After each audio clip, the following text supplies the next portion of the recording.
Bismillah. Assalamualaikum warahmatullahi wabarakatuh.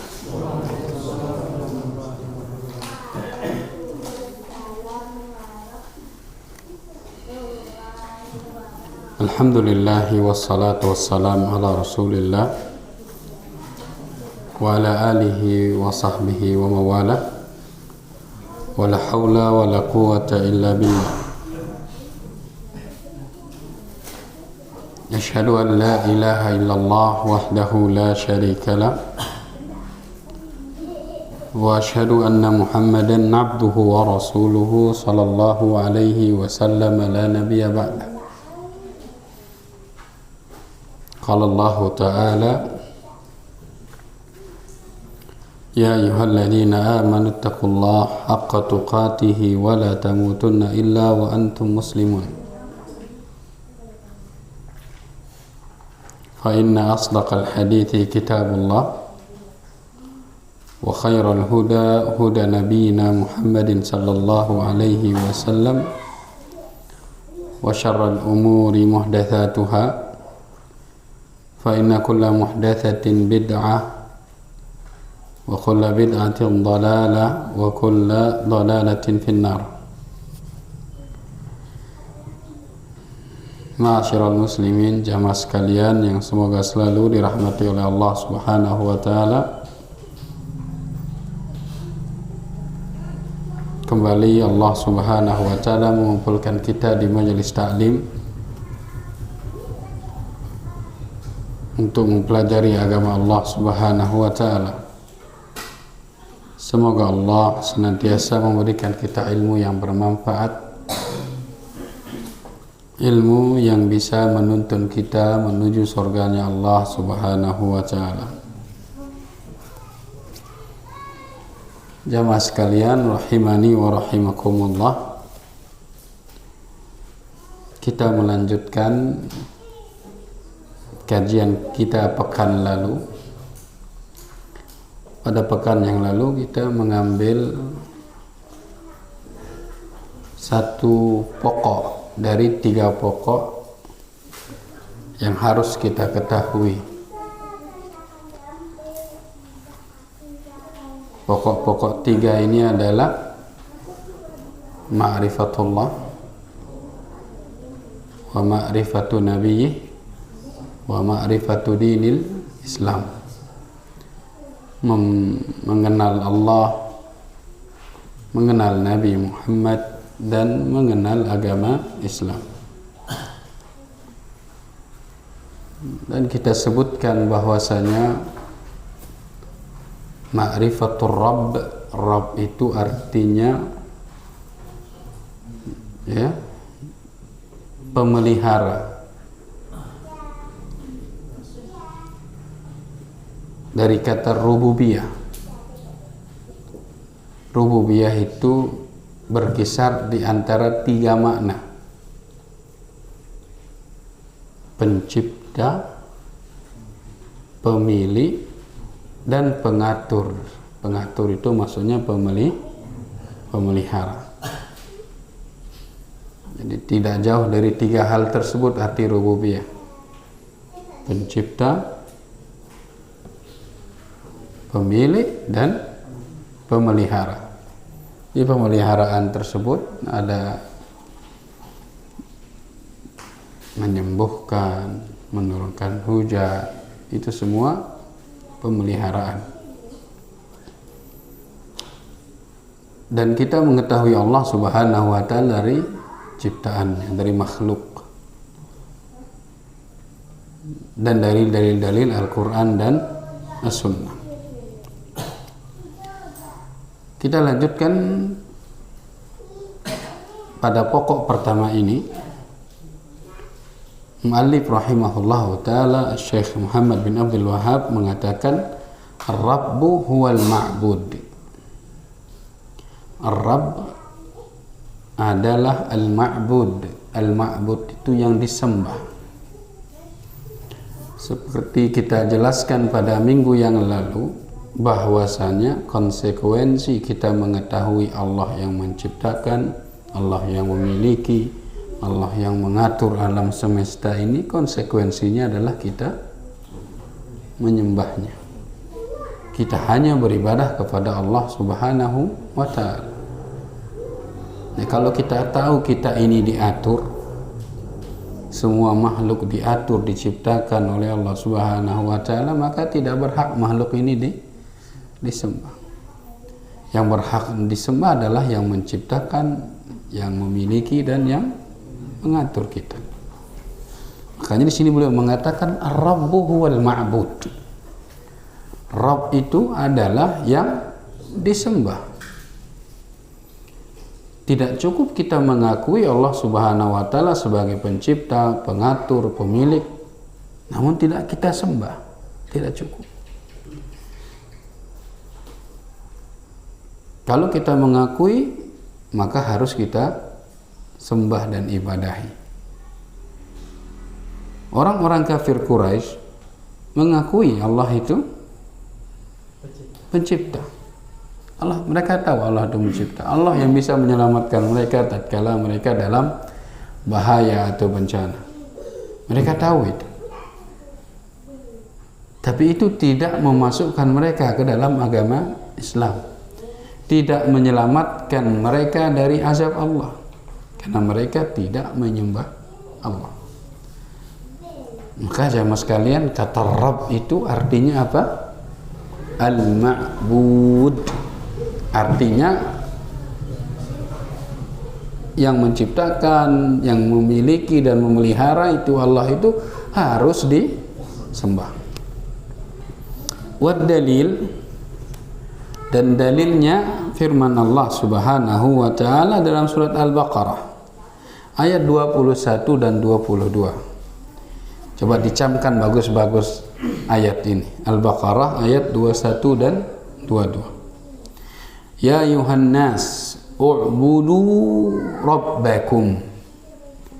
Wahai manusia, u'budu, sembahlah. Siapa yang kita sembah? Rabbakum, Rabbmu, rubu yang memiliki rububiyah, yang mengatur, menciptakan dan memiliki. Rabbakum. Jadi selain kita akui, kita juga harus menyembah, dan hukumnya wajib menyembah Allah, beribadah kepada Allah, karena Allah perintahkan u'budu. Ya ayuhan nas u'budu rabbakum, beribadahlah kepada Rabb kalian. Siapa Rabb kalian? Allah mengatakan alladzi khalaqakum. Alladzi khalaqakum, yang menciptakan kalian. Bukannya ini rububiyah? Rububiyah. Alladzi khalaqakum walladzina min qablikum la'allakum tattaqun. Kenapa kita harus menyembah Allah? Karena Dia yang menciptakan kita. Kenapa kita harus menyembah hanya kepada Allah? Karena hanya Allah lah yang menciptakan kita. Selain Allah itu diciptakan sama-sama kayak kita, makanya tidak berhak untuk disembah. Kemudian dalam ayat selanjutnya Allah jelaskan lagi kenapa Allah lah yang berhak disembah, karena Dia adalah Rabb. Allah mengatakan alladzi ja'ala lakumul arda firasya. Allah berhak disembah karena Allah yang menghamparkan bumi ini seolah-olah seperti kasur, bisa untuk di tempat tinggal. Firasya, kemudian wassamaa binaa, Allah menjadikan langit ini seperti sebuah bangunan yang menaungi kita. Kenapa juga Allah harus disembah? Wa anzala minas samaa'i ma'a, Allah menurunkan dari langit hujan. Di sini udah hujan? Belum. Di Mataram tadi besar hujan. Saya langsung dari Mataram ke sini nih, besar hujan. Hampir saya batalkan Pak Amin kajian. Besarnya hujan itu. Wa anzala minas samaa'i ma'an fa akhraja bihi minats tsamarat. Dengan air itu Allah keluarkan ats-tsamarat, buah pepohonan, kemudian mengeluarkan buah-buahan. Rizqan lakum, sebagai rizki buat kalian, fala taj'alu lillahi andada, maka jangan jadikan Allah itu atau bagi Allah itu sekutu.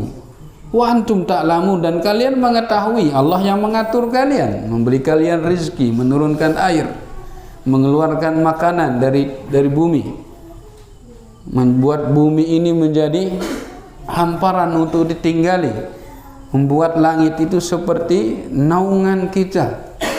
Kalian tahu itu, maka jangan jadikan Allah atau jadikan sekutu untuk Allah Subhanahu wa ta'ala. Dari ayat ini kita ketahui jamaah sekalian bahwasanya rububiyah Allah Ta'ala itu merupakan wasilah untuk uluhiyah. Saya ulangi, rububiyah Allah Ta'ala itu merupakan wasilah untuk mencapai uluhiyah.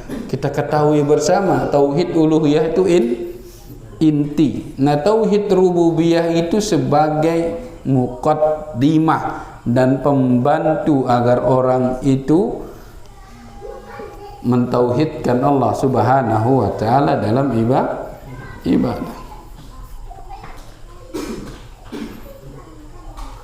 Menciptakan rububiyah, memiliki rububiyah, mengatur rububiyah.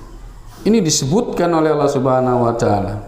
Allah ciptakan kalian, Allah ciptakan orang sebelum kalian, Allah buat bumi itu rata untuk ditinggali, Allah ciptakan langit, Allah turunkan hujan, Allah keluarkan tumbuhan, kalian makan darinya. Setelah Allah sebutkan rububiyahnya ini, apa kata Allah? Fala taj'alu lillahi andada, jangan jadikan sekutu dalam ibadah selain Allah Subhanahu wa ta'ala. Artinya kita hanya menyembah Allah Subhanahu wa ta'ala. Maka dari ayat ini kita ketahui yang namanya Rabb yang memiliki rububiyah itu adalah al-ma'bud yang wajib disembah. Hanya Allah lah yang kita sembah. Seperti kita sebutkan pada pertemuan yang lalu, merupakan sebuah celah dan merupakan sebuah kebodohan tatkala kita tahu Allah menciptakan kita, Allah memberikan kita rizki, Allah memberi apa yang memiliki kita, yang mengatur alam kita, yang memberikan semua yang kita butuhkan, kemudian kita menyembah selain Allah. Ini adalah sebuah celah dan akal yang kurang akalnya kalau orang tahu Allah yang menciptakan dia, tapi dia menyembah selain Allah atau menyekutukan Allah Subhanahu wa ta'ala dengan yang lain. Maka jelas jamaah sekalian, Ar-Rabbu itu al-ma'bud. Apa? Al-ma'bud, ma'bud itu yang disembah. Qala Ibnu Katsir rahimahullahu ta'ala. Ibnu Katsir ini punya julukan Taqiyuddin, kunyahnya Abul Abbas, Abul Fida julukannya, kunyahnya Abul Fida, julukannya Taqiyuddin. Ibnu Katsir salah seorang murid dari siapa? Siapa gurunya Ibnu Katsir? Pak Abdullah. Yang jelas bukan Ustaz Khalil. Imam Syafi'i, tapi salah Bapak dulu. Ibnu Taimiyah. Ibnu Taimiyah ini ulama luar biasa. Murid-muridnya jadi orang besar. Contohnya Ibnu Katsir, Ibnu Qayyim. Ibnu Qayyim ini murid Ibnu Taimiyah. Sering dengar Ibnu Qayyim Al-Jauzi? Nah, itu murid Ibnu Taimiyah. Ibnu Hazm sering dengar? Itu murid Ibnu Taimiyah. Beli-beli muridnya. Orang besar melahirkan orang besar. Ibnu Katsir rahimahullah taala Bulfida mengatakan al-khaliqu li hadhil asya' huwal mustahiqqu lil ibadah. Ibnu Katsir mengomentari dan menafsirkan ayat yang tadi kita bacakan, surat Al-Baqarah ayat 21 dan 2 tadi. Itu beliau mengatakan al-khaliq li hadhil asya', yang menciptakan ini semua, menciptakan kita, alam semesta, menciptakan langit, menciptakan bumi. Al-khaliqu li hadhil asya' huwal mustahiqqu lil ibadah. Dialah yang berhak untuk diibadahi. Artinya yang tidak menciptakan tidak berhak. Yang memberikan rizki itulah yang berhak. Yang diberikan rizki tidak berhak. Yang diatur tidak berhak. Siapa yang berhak disembah? Yang mengatur. Yang menurunkan hujan itulah yang berhak disembah, Allah. Yang meminta hujan tidak berhak untuk disembah, walaupun dia mengatakan punya remote-nya hujan, tapi dia tetap meminta. Dia diatur oleh Allah. Ini maksud dari perkataan Imam Syafi'i, al-khaliq li hadhil asya' huwal mustahiqqu lil ibadah. Yang menciptakan itu semua dialah yang berhak disembah. Dialah yang berhak ibadah tersebut, yaitu Allah Subhanahu wa ta'ala. Kemudian al-muallif rahimahullahu ta'ala menyebutkan anwa'ul ibadah. Apa itu ibadah sebenarnya? Apa itu ibadah? Yang disebutkan oleh Al-Imam Ibnu Taimiyah rahimahullahu ta'ala, ibadah itu adalah nama, ya, sebuah nama, cuman dia mencakup nama. Berapa kata ibadah ini? Berapa kata ibadah? Kata ibadah itu berapa? Satu apa dua? Satu. Ibadah kan satu kata. Ibadah itu adalah sebuah nama, satu kata, dan dia adalah nama yang mencakup semua hal yang disukai dan diridhoi oleh Allah. Jadi ibadah ini sebutan. Sebutan untuk apa? Semua hal yang diridhoi oleh Allah Subhanahu wa ta'ala dan dicintai, dari perkataan, perbuatan yang nampak dan tidak nampak. Saya ulangi, kita pada hafal. Ibadah ni luwek ternyata. Ndek na salat, ndek na zakat, ndek na sedekah doang. Ndek na haji doang. Ndek na berkorban doang, ternyata luwek. Coba dengar ta'riful ibadah atau pengertian ibadah yang disebutkan oleh Imam Ibnu Taimiyah. Ibadah itu adalah sebutan untuk semua hal yang dicintai dan diridhoi oleh Allah Subhanahu wa ta'ala, baik itu berupa perkataan atau perbuatan yang nampak dan tidak nampak. Jadi banyak ibadah niki jamaah sekalian. Senyum ibadah, ibadah. Niat ibadah, ibadah. Takut ibadah. Membantu tetangga ibadah. Mengunjungi tetangga ibadah. Memberi makan anak istri ibadah. Duduk di majelis taklim ibadah. Dengar kajian tokol-tokol sambil minum kopi ibadah. Nambah libangkat ibadah. Luar biasa. Luwek kira-kira dengan tetamu Islam ke? Luwek kira-kira dengan tetamu surga? Luwek gati sebenarnya. Luwek gati dengan tetamu surga. Lagu ite ini kurang menuntut ilmu. Ite kurang menuntut ilmu. Jadi ini tahu ternyata dengan tetamu surga na luwek kalian dah haji doang ke? Mahal haji nengkau Ustaz lah, darah kapan jamaah.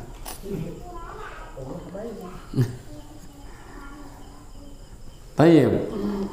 Jadi ibadah itu luas yang disebutkan oleh Al-Imam Ibnu Taimiyah. Tapi di sini beliau menyebutkan beberapa hal. Hanya 17 macam ibadah yang beliau sebutkan di sini. Kita akan sebutkan satu-satu. Kenapa beliau menyebutkan hanya 17? Karena beliau ingin mengarang kitab yang tipis. Yang tipis bisa dibaca oleh orang banyak dan tidak memakan waktu. Kalau beliau sebutkan semua macam ibadah satu persatu, sang dek negin cukup sekek jilid buku, berjilid-jilid. Jadi beliau disebutkan di sini beberapa macam ibadah. Kalau tidak salah ada 17 macam ibadah. Dan ini mewakili yang lainnya. Wa anwa'ul ibadah, dan bentuk-bentuk atau jenis-jenis ibadah allati amarallahu biha, yang Allah perintahkan kita untuk melakukannya. Mislu al-Islam. Islam niki ibadah.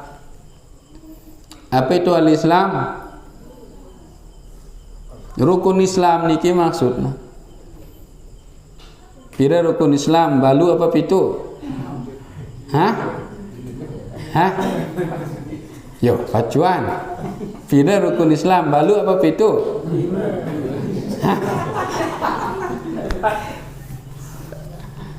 5. Ya, syahadat, terus syahadat asyhadu an la ilaha illallah wa asyhadu anna muhammadar rasulullah, terus mendirikan salat, terus zakat, terus puasa, dan haji bagi yang mampu. Islam.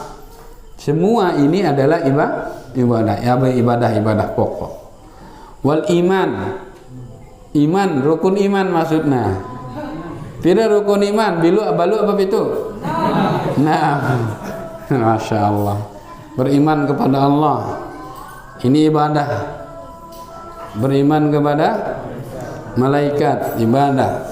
Beriman kepada kitab, beriman kepada Rasul, beriman kepada hari akhir, beriman kepada takdir. Jangan kodok buruk, kodok baik, jangan. Takdir, qadha dan qadar. 6 ini ibadah pokok. Kemudian ihsan, selalu merasa diawasi oleh Allah Subhanahu wa taala dalam segala hal, baik dalam ibadah, dalam muamalah, saat kita sendiri, saat kita bersama orang banyak, itu ihsan. Mun tau diri dia awasin si Allah saat ibadah, de bagusan ibadah dah. Ndak ada main-main Allah. Ni kuku na kakuk-kakuk ni, mata na ketuk-keting kita dengan pedali solat. Namun dia tahu diri dia ibadah awasin si Allah, mun sugulang pepesugulang si bagus dengan cara yang bagus. Tahu Allah ngawasi. Lamun teu puasa, tetu-tetu teu puasa, tahu ni teh si Allah soal ngawasin ni teh.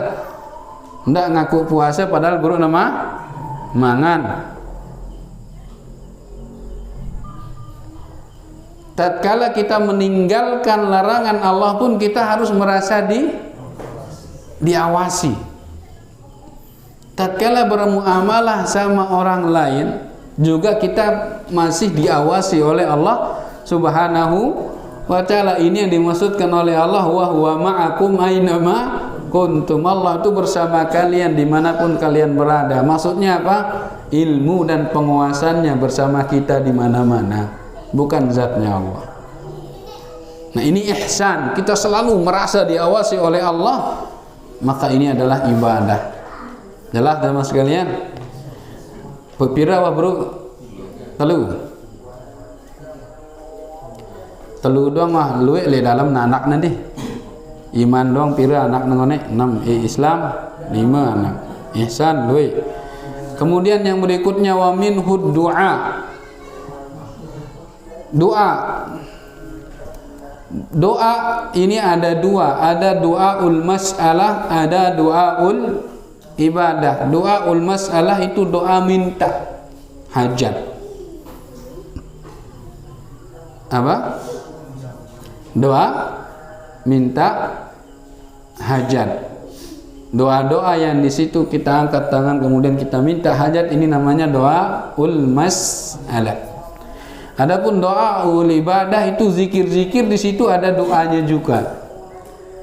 Tatkala kita duduk di antara dua sujud, apa zikirnya? Bukannya doa itu, ya Allah ampuni saya, tapi itu termasuk dari doa ibadah.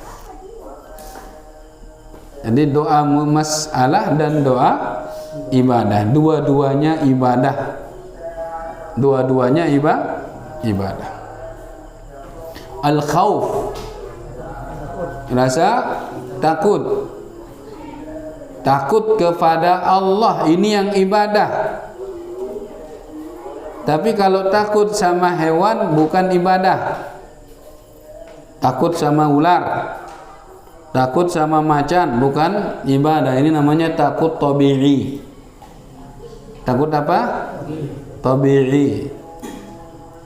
Takut miskin tabi'i apa ndek? Tabi'i. Takut gempa bumi. Takut gempa bumi, lindur. Tabi'i apa ndek? Harap dengan trauma si lindur Rubin bergerik semenjak langsung nyontlak. Padahal angin. Takut seperti itu tabi'i, tidak dihitung ibadah. Yang dihitung ibadah adalah takut kepada Allah Subhanahu wa taala. Apa bedanya tabi'i sama ibadah? Takut tabi'i sama takut ibadah. Kalau takut tabi'i itu membuat kita lari, cenderung ingin menjauh dari yang ditakuti. Tapi kalau takut ibadah itu membuat kita mendekat sama Allah. Itu bedanya. Coba ada kita macan, deketin deke macan ini apa udah jauh? Berari apa udah deketin ya? Nah malam udah berari, wah iya wah takut tabi'in. Lindur, takut lindur, otomatis kita akan lari atau menghindar, maka itu takut tabi'i. Tapi kalau takut ibadah membuat kita ingin mendekat. Takut sama Allah bukan membuat kita lari jamaah sekalian, tapi membuat kita dekat. Iya apa enggak? Betul? Iya. Takut yang hanya untuk Allah, takut ibadah nih. Takut tabi'i itu bukan ibadah. Tapi akan menjadi terlarang apabila menyeret kita untuk melakukan sesuatu yang dilarang oleh Allah.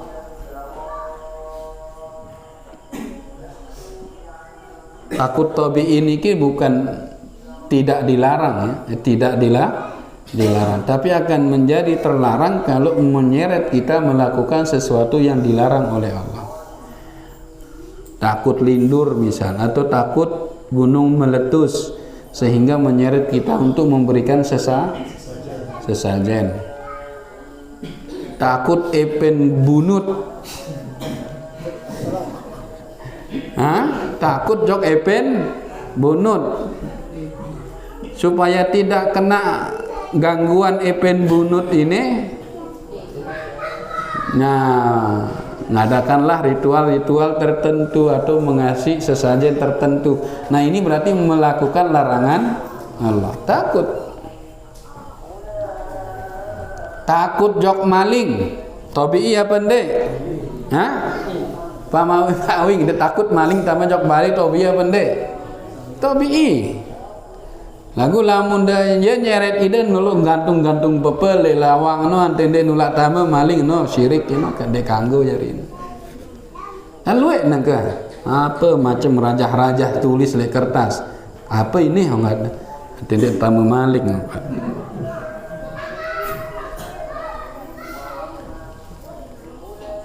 Dulu waktu masih saya kecil gempar, banyak hantu bertebaran ngambil kepala anak kecil. Hanya orang tua rame-rame masangin anak kecilnya jimat. Takut selak nih Tobi ya pandai. Tobi. Karena membuat kita lari. Lagu lamun jauh itu saking takut selaknya apa terjauh jimat jarina meyakini jimat bisa menghalau sela atau bawang putih bisa menghalau sela. Nah ini jadinya yang dilarang, takut yang dilarang. Jadi takut Tobi ini sebenarnya tidak dilarang. Tapi kalau sudah menyeret kita melakukan yang diharamkan oleh Allah, maka dia menjadi terlarang. Takut ibadah. Nah, ini diperintahkan tidak boleh dipalingkan kepada selain Allah Subhanahu wa taala. Jelas? Jelas ke?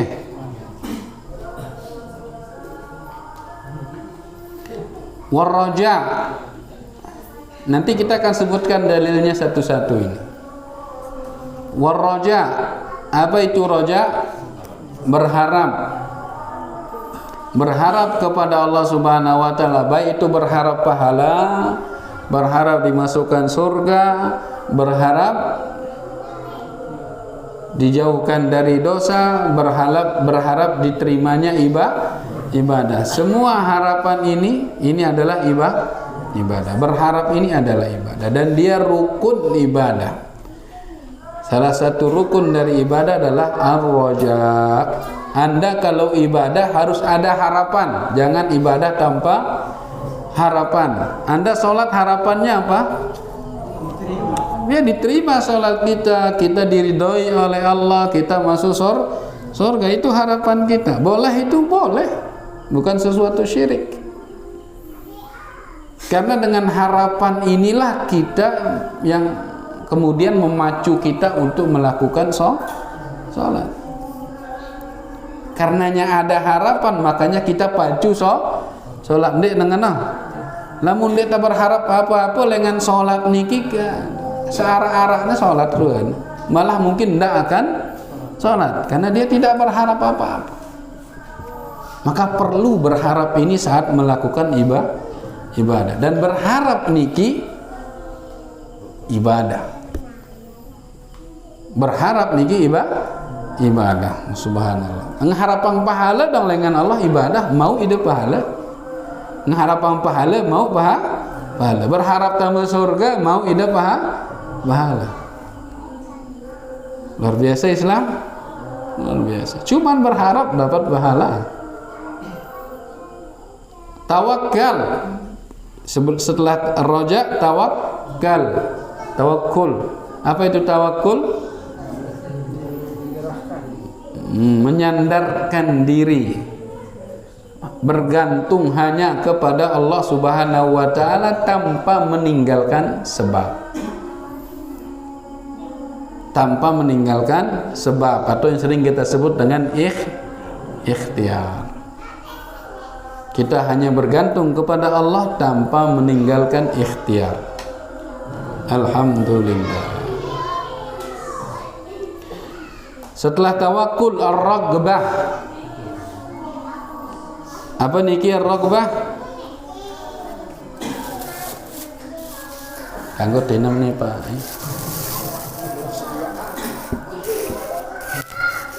Raghbah niki anak daripada roja. Tadi kita sebutkan apa? Ar-roja, berharap. Nah, raghbah ini anaknya. Raghbah itu tatkala kita berharap kemudian melakukan sesuatu, ini disebut dengan raghbah.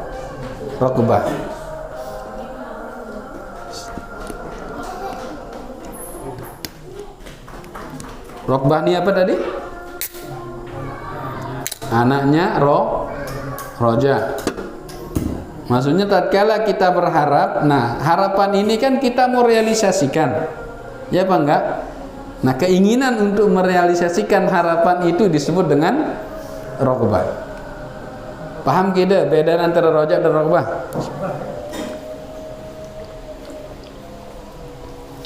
Paham bedanya? Belum? Roja niki berharap. berharap diterima, berharap pahala, berharap surga. Ini harapan. Adapun raghbah itu mirip dia dengan roja, tapi kemauan untuk merealisasikan harapan tadi itu disebut dengan raghbah. Misal, Anda ingin sholat Anda diterima oleh Allah, Anda ingin masuk surga. Nah, Anda mulai melakukan untuk merealisasikan harapan Anda, itu adalah raghbah. Mirip deh. Nah, itulah dia. anaknya. Ya, untuk merealisasikan harapan, melakukan sesuatu untuk mendapatkan harapan tadi. Itu adalah raghbah, dan itu ibadah. Baik, kita ulang dari awal.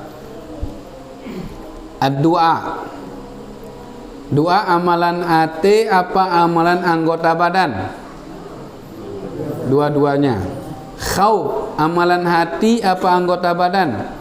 Hati. Khauf rasa takut itu amalan hati. Roja hati. Tawakkal hati. Raghbah hati. Kemudian rahbah ini takut tidak diterima amalan, itu artinya rahbah. Dan ini termasuk daripada rukun ibadah. Harus ada ini juga rahbah. Takut amalan Anda tidak diterima. Kalau roja tadi berharap amalan diterima, berharap surganya Allah. Tapi kalau rahbah, takut amalan tersebut tidak diterima, sehingga mendorong Anda untuk menyempurnakan amalan tersebut. Kalau ini tidak ada, maka Anda akan melakukan ibadah seadanya. Tidak ada keinginan untuk menyempurnakan ibadah tersebut. Kalau tidak ada rahbah, rasa takut tidak diterima. Akhirnya wuduknya pun seadanya. Yang penting basuh, walaupun baru sampai sini. Sholat seadanya, tidak ingin disempurnakan. Puasa seadanya. Karena kenapa? Tidak ada rasa takut tidak diterima. Maka penting rahbah niki jamaah sekalian. Dalam ibadah penting namanya rahbah, agar dia memacu Anda, memotivasi Anda untuk menyempurnakan amal ibadah. Ini namanya apa? Rahbah, rukun ibadah yang kedua. Kemudian al-khusyu'. Apa itu khusyu'? Khusyuk wadi. Bahasan itu khusyuk, fokus, itu artinya khusyuk. Khusyuk saat ibadah itu ibadah. Khusyuk saat ibadah itu ibadah. Selanjutnya khasyah, rasa takut. Apa beda khauf bareng khasyah? Khauf ini umum, rasa takut khauf. Tapi khasyah itu adalah rasa takut yang dibangun di atas ilmu. Makanya Allah mengatakan innama yakhsyallahu min ibadihil ulama. Yang takut kepada Allah adalah hamba-hamba Allah yang berilmu. Dia punya ilmu sehingga lahir rasa takut. Nah, rasa takut yang lahir dari ilmu ini disebut dengan khasyah. Innama yakhsyallah min ibadihil ulama. Fala takhafuhum wa khafuni in kuntum mu'minin. Dan yang lainnya nanti kita bacakan dalil-dalilnya. Setelah khasyah al-inabah. Apa? Al-inabah. Il-inabah itu kalau disebut sendiri dia berarti taubat juga. Inabah kalau disebut menyendiri dia juga berarti taubat. Inabah dan taubat kalau disebut menyendiri itu saling mencakup maknanya. Taubat ya inabah, inabah ya taubat. Tapi kalau disebut bersama-sama taubat dan inabah misalnya, maka taubat itu berlepas diri dari dosa, tidak kembali melakukannya, itu taubat. Kalau inabah itu melakukan amal soleh, itu namanya inabah. Setelah taubat melakukan amal soleh itu namanya inabah. Kembali kepada Allah dengan melakukan amal soleh, itu apa? Inabah. Isti'anah, meminta pertolongan kepada Allah. Iyyaka na'bud wa iyyaka nasta'in. Kemudian isti'adzah, ada isti'anah, ada isti'adzah. Isti'adzah itu meminta perlindungan dari Allah, dari hal-hal yang kita takutkan. Itu namanya isti'adzah. Munteng endeng perlindungan jak Allah dari godaan syaitan, itu namanya isti'adzah apa isti'anah? Isti'adzah. Lamun tengendeng perlindungan lengan Allah dari jin, dari sela hantu, itu namanya isti'adzah. Kalau isti'anah pakai nun itu meminta bantuan, pertolongan kepada Allah. Nanti kita akan sebutkan secara terperinci. Setelah isti'adzah, istighosah. Apa beda nih isti'adzah, isti'anah, isti'adzah, istighosah? Istighosah yang sering didengar ya. Kita beristighosah kepada Allah. Apa bedanya teluk ini? Sebenarnya teluk ini minta bantuan, lagu beda-beda versi ya. Isti'anah itu meminta bantuan secara umum, minta bantuan untuk khusyuk dalam ibadah, minta bantuan agar Allah mampukan kita haji, itu isti'anah. Isti'adzah meminta perlindungan dari yang buruk yang kita takuti, itu isti'adzah. Kita berlindung kepada Allah dari maling, isti'adzah. Berlindung kepada Allah dari buruk isi malam dan keburukan-keburukan malam, tukang sihir, tukang tenun, itu isti'adzah. Istighosah meminta kepada Allah Subhanahu wa taala untuk dilepaskan dari kesulitan, itu istighosah. Antum dapat musibah, bencana berat, nah kemudian minta pertolongan kepada Allah, ini disebut dengan istighosah. Agar Allah lepaskan kesulitan, bencana itu dari kita, maka kita sebut dengan istighosah. Jelas bedanya ini? Hah? Iri-iri doang ini nih. Paham gini?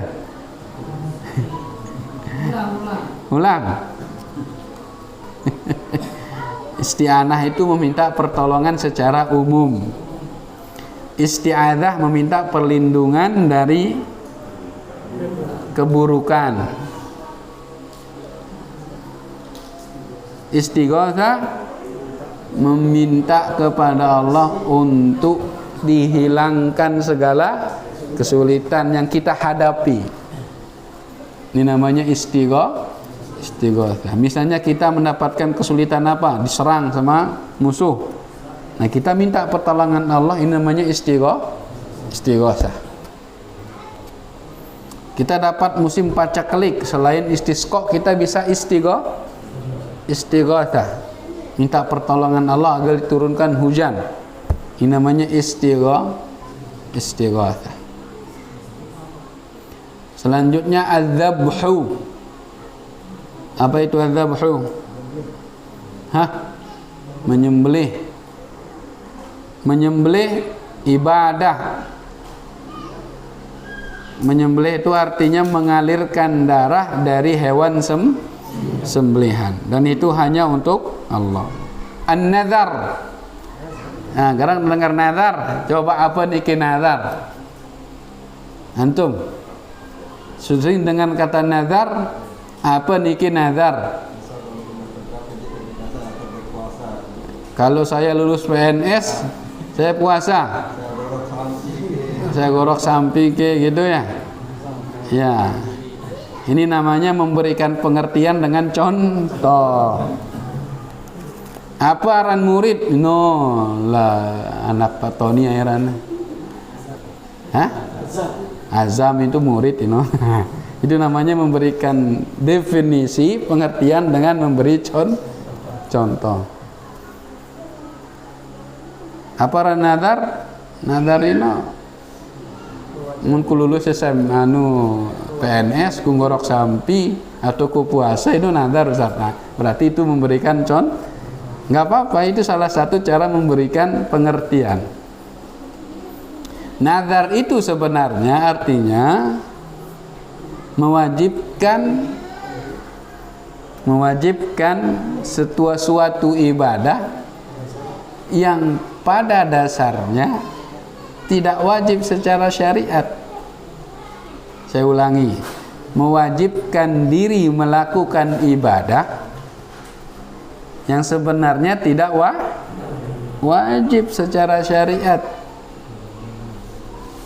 karena tercapainya sebuah keinginan. Itu nazar. Mun ku lulus apa ngone? PNS ku ngorok sampai ku bagi-bagi. Apakah ngorok sampai itu wajib bagi Anda? Tidak. Cuman Anda yang mewajibkannya. Karena tercapainya keinginan tadi. Tatkala tercapainya keinginan, maka wajib Anda gorok sampi. Lamun dek da gorok ya utang. Begorok so. Harus udah mampu gorok ya utang, masalah nanti ya. Kan? Dia bau udah gede si ayam, karena sebut dah sampai. Munde dah bau gawe si dah sampai dah meninggal, kewajiban anak cucu dah. Bahaya nazar nih gitu. Namanya itu sebutan. Sebenarnya nazar ini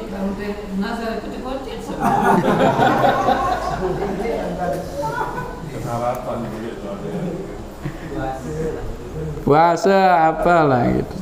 Yang jelas nanti kita sebutkan nazar ini sebenarnya apa ya? Tidak datang kecuali dari orang pelit. Ini nazar ini. Dia memilih beribadah, lamun darah upaknya. Dia memilih nyembelih sampi, lamun dia lulus. Kan dia ngono, lulus ini upaknya pun nyembelih sampi. Ya dengan pelit si benazar ini.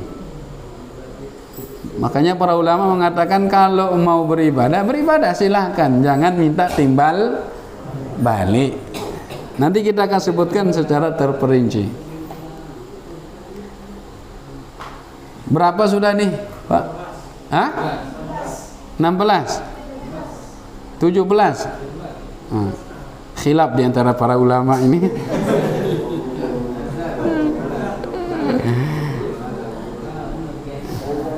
Islam, iman, ihsan, doa, khauf, takut, raja, berharap, tawakal, raghbah, rahbah, khusyuk, 10 khasyah, inabah, isti'anah, isti'adzah, istighatsah, adzabh wan nadar. Ini 17. Pas kan? Apakah ibadah sampai 17 ini saja? Enggak, masih banyak jenis ibadah. Cuman beliau sebutkan 17 sebagai contoh. Makanya beliau mengatakan setelah itu wa ghairu dzalika, dan selainnya, selain daripada yang disebutkan tadi, min anwa'il ibadah, merupakan jenis-jenis ibadah allati amarallahu biha, yang Allah perintahkan, kulluha lillah, semua ibadah itu Allah perintahkan dilakukan hanya untuk Allah. Takut, ya takut hanya kepada Allah. Berharap kepada Allah. Minta perlindungan dari Allah. Meminta pertolongan, isti'anah. Meminta pertolonganlah dari Allah. Nazarlah kepada Allah dan untuk Allah sesuai dengan yang disyariatkan. Dan semua jenis ibadah itu hanya diperuntukkan untuk Allah Subhanahu wa ta'ala, karena Dia Rabb dan Dia adalah Al-Ma'bud, yang disembah. Dan insyaallah pertemuan yang akan datang kita bahas dalilnya satu persatu sama penjelasannya dikit-dikit. Insyaallah pada pertemuan yang akan datang. Setelah ini azan. Silakan. Bismillah. Ada pertanyaan jamaah sekalian?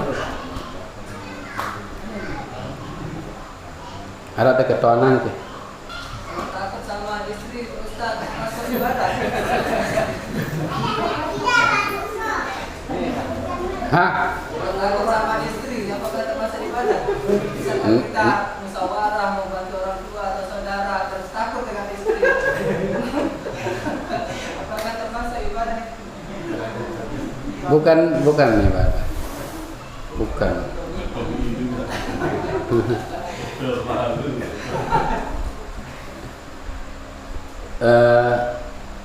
Itu termasuk tabi'i dia, Pak.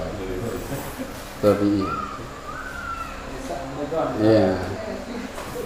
Cuman kalau sampai karena takutnya Anda sama istri Anda sampai melakukan larangan, maka ini menjadi hal yang diharamkan.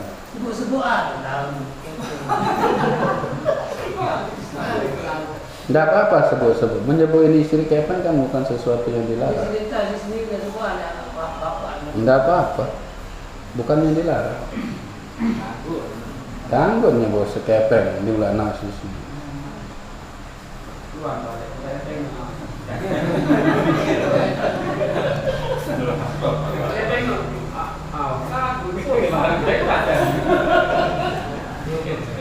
Menyembunyikan uang dari istri itu bukan dilarang, bukan.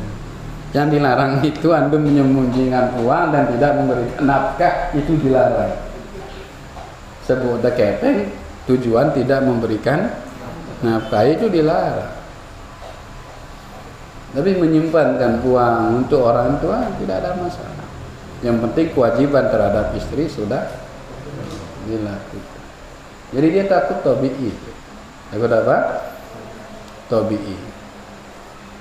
Karena cinta biasanya orang takut ya. Tapi jangan sampai kita ini takut itu membuat kita melakukan sesuatu yang dilarang oleh Allah. Contohnya apa? Saking takutnya sabang senina ndek lo salat terus ngaji. Misal iya, ndek bilin aku enggak nengah. Aku tuh salat. Nah, benar. Misal ini misal saking takutnya sama istri, istrinya bilang ndek lalu ngulo ya le balik. Ndek nak salat di masjid.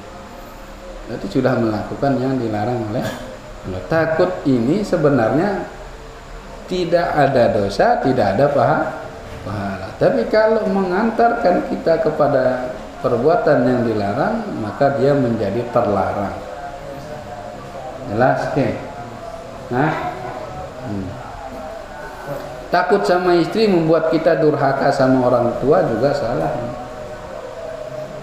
Membuat kita tidak perhatian sama orang tua, menelantarkan orang tua.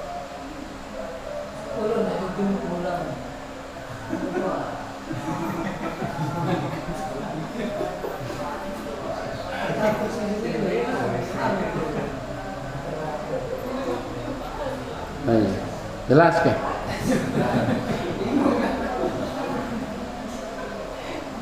Apa ada bingungan kan jelas ya. Ada lagi? Sifat. Ya. Ini kan ada kita cerita. Posisi kita itu boleh percaya atau tidak. Ada cerita bahwa ada direktur bank. Itu dikubur, salah kubur. Salah di tempat kubur dikuburkan. Kan di Jakarta kan ya, atau di kota besar sudah dikapling gitu. Iya. Nah, kemudian salah tempatnya. Sudah disuruh bukan lagi. Ternyata si direktur bank ini karena sering umrah macam-macam kan. Tapi setelah dibuka ternyata hangus sana. Hangus? Hangus. Apanya hangus? Mayatnya, percakapannya hangus. Boleh nggak kita percaya ini? Apanya antum boleh nggak dipercayai? Cerita ini. Padahal itu kan apa namanya? Kemungkinan tidak terjadi. Kemudian ada lagi cerita bahwa ini dari Maroko. Disuruh oleh Nabi untuk mimpi. Nah, temui sikulan. Nah, kemudian ternyata orang ini jarang ke masjid, walaupun di dekatnya Masjid Haram. Tetapi ada di Maroko kok Masjid Haram gimana? Enggak, orang Maroko disuruh ke asalnya. Nah, itu ketemu orang ini, kemudian bilang katanya namanya sikulan, bin Fulan, ternyata betul loh.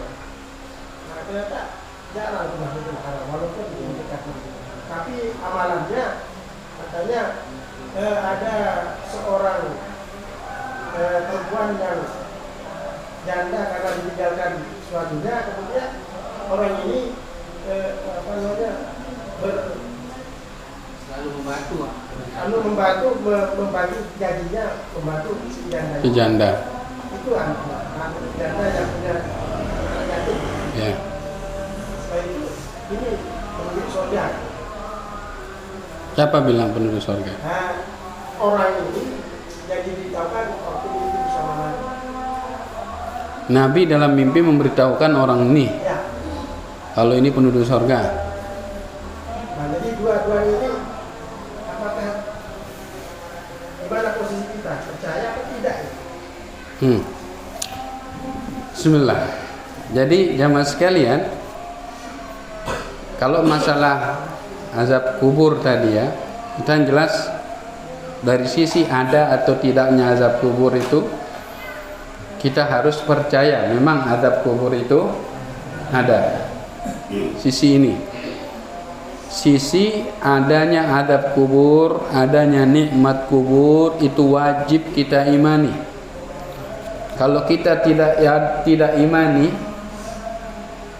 di kubur itu tidak ada azab, tidak ada nikmat, maka kita dikategorikan kufur, telah mengatakan sesuatu yang membawa pelakunya kepada kekufuran. Berarti harus kita imani adanya azab kubur dan adanya nikmat kubur. Jelas sampai niki? Kemudian kedua,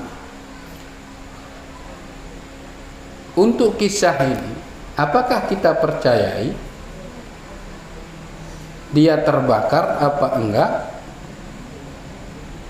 Maka ini kita harus lihat orang yang menyampaikan. Kalau dia jujur, maka kabarnya kita percayai. Kabarnya. Yang kita percayai apanya? Kabarnya kita percayai. Tapi apakah itu bentuk dari azab kubur yang dia terima makanya dia hangus? Nah, ini jangan kita percayai. Paham maksud saya? Arak dengan tono kebakar bedang masuk dengan tanah kubur setelah pemakaman telu jelo. Dan orangnya jujur yang menyampaikan di berita TV ada, percaya kita? percaya akan berita tersebut, akan kejadian tersebut, kita percaya. Karena yang menyampaikannya orang jujur.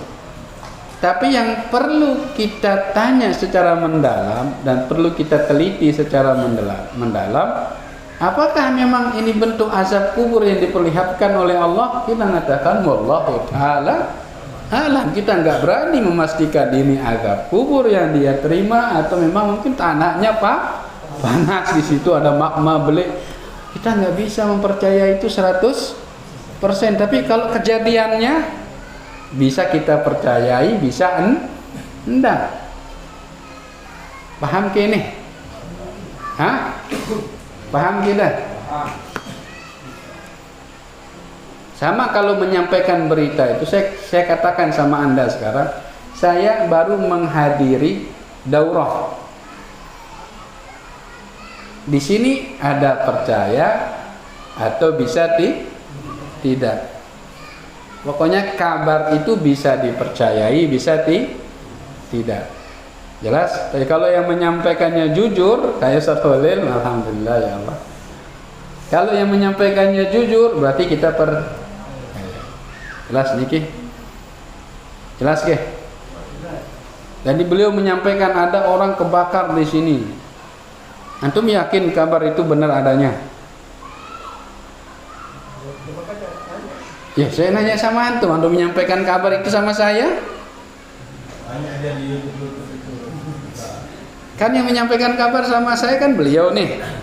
Jadi saya katakan sama beliau, betul ada nggak kejadian itu? Beritanya betul ada apa enggak?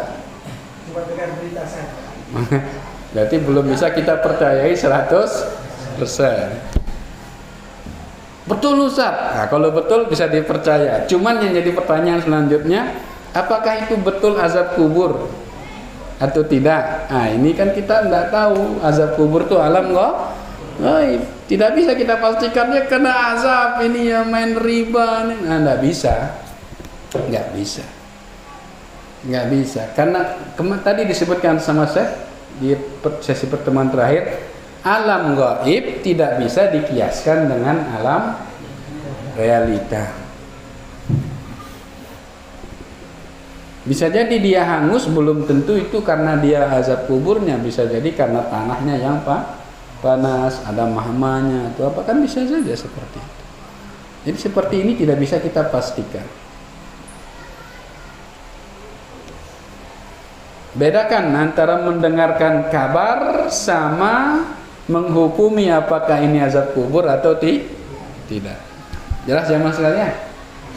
Baik. Sama seperti ini, kabar yang kedua, ada orang ustadz dari Maroko bermimpi bertemu Nabi dan mengatakan ada seseorang masuk surga padahal dia jarang ke masjid, padahal dekat dengan Masjid Nabawi misalnya. Tapi dia kelebihannya membantu janda. Kemudian dia masuk dari penduduk surga. Seperti ini tidak bisa kita percayai 100%. Kabar masih bentuknya kabar. Seperti ini tidak bisa kita percayai 100% karena dia bentuknya kabar. Yang menyampaikan sama kita juga orangnya belum tentu jujur dan tidak, kan belum kita ketahui. Maka tidak bisa kita percaya 100%. Sekarang kita nilai itu, nilai ceritanya. Kalaupun benar kita nilai ceritanya. Apakah orang bisa bertemu dengan Nabi?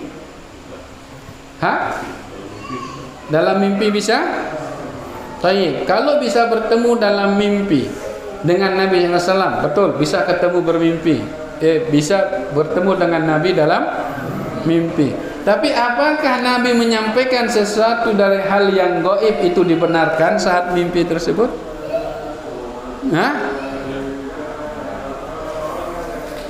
Tidak ada dalil. Nabi mengatakan si itu jadi penduduk surga.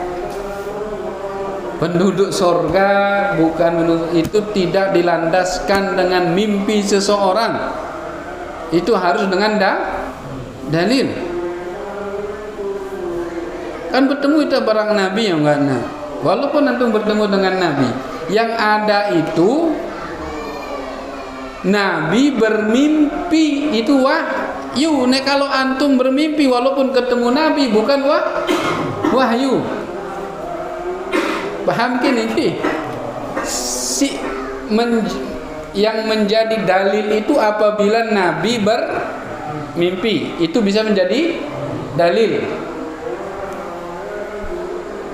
Nih, tapi kalau kita yang bermimpi walaupun ketemu Nabi dan Nabi mengatakan ini penduduk surga, nggak bisa jadi dalil. Sama dengan bermimpi dengan Nabi, ketemu Nabi dalam mimpi kemudian mendapatkan ajaran wiridan tertentu, ini tidak ada.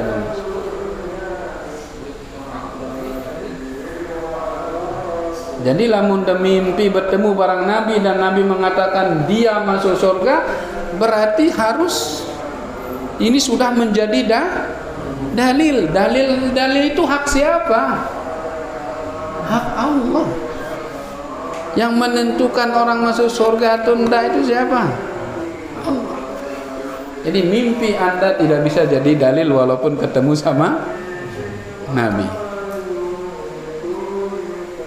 Kemudian selanjutnya, apakah orang itu bisa masuk surga walaupun tidak sholat di Masjid Nabawi? Bisa, cuman dia berdosa, enggak sholat di masjid.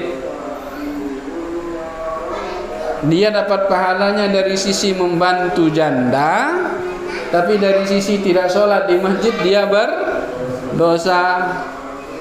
Sama ya surga? Sama ya surga lagu mampir dulu neraka. Ini kalau kita urutkan jamaah sekalian. Paham maksudnya nih? Jadi kita ini nanti masuk surganya beda-beda sebabnya. Yang ini mungkin karena sholatnya, yang ini mungkin karena khusyuknya, karena takutnya sama Allah, yang ini karena hajinya, yang ini karena sisi itu bisa membuat kita masuk surga. Tapi ada sisi lain yang perlu kita pertanggungjawabkan. Apa? Sisi kekurangan kita. Pacu itu membantu janda, lalu dengan toak itu telantarang dah. Mau ide pahala dengan janda, mau ide dosa karena melantarkan orang tua. Dan dua-duanya dia yang antum pertanggungjawabkan depan Allah. Makanya jamaah sekalian, kita selaku mukmin berusaha masuk surga dari semua pintu.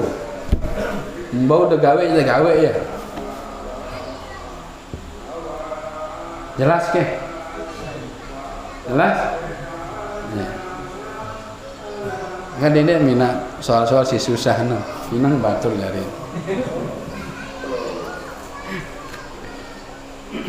Ya supaya kita tidak gampang. Ya, kalau masalah kabar berita itu antara dua, percaya atau tidak. Untuk menghukumi kejadian ke alam gaib kemudian kelihatan di alam nyata, nah ini tidak bisa kita benarkan 100% juga. Nggak bisa kita yakinkan. Karena azab kubur itu alam gaib. Ternyata pas kita bongkar orang meninggal dia hangus. Atau ada orang kuburnya digali kubur, airnya keluar terus nggak bisa habis airnya. Oh ini bagus matiin ini, dia terkanggung. Ada orang kesekarat sakit sekarat, suul khotimah ini, dia terkanggung hukumin dengan suul khotimah. Di mana sakit terus sekarat, bisa jadi itu sebabnya Allah ngampuni dosa dia, dikasih sekarat yang susah. Karena setiap sakit yang diterima seorang mukmin itu sebagai sebab pengampunan dosa. Bisa jadi itu sebab terakhir Allah untuk mengampuni dosanya dengan diberikan sekarat yang sakit dan lelah. Masalah gaib nggak bisa kita hukumi ya Mas, nggak bisa. Hah? Orang mati dalam keadaan sujud, syahid ini, husnul khatimah. Belum tentu ya sakit tiang, apa sujud apa mati, no? Kan bisa jadi itu perkara apa?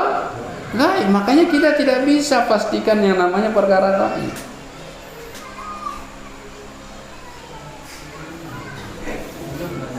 Hah? Ya senyum dengan mati, kita cuma bisa berharap mudah-mudahan itu matinya baik, tapi memastikan itu tidak boleh. Memastikan itu tidak boleh. Harum manuna, mayatnya senyum, ya mudah-mudahan, lagu nemas tiang itu husnul khatimah nggak bisa. Jelas niki kan? Perkara gaib tidak bisa kita hukumi kecuali dengan dalil. Subhanakallahumma rabbana wa bihamdika asyhadu an la ilaha illa anta astaghfiruka wa atubu ilaik. Assalamualaikum warahmatullahi wabarakatuh.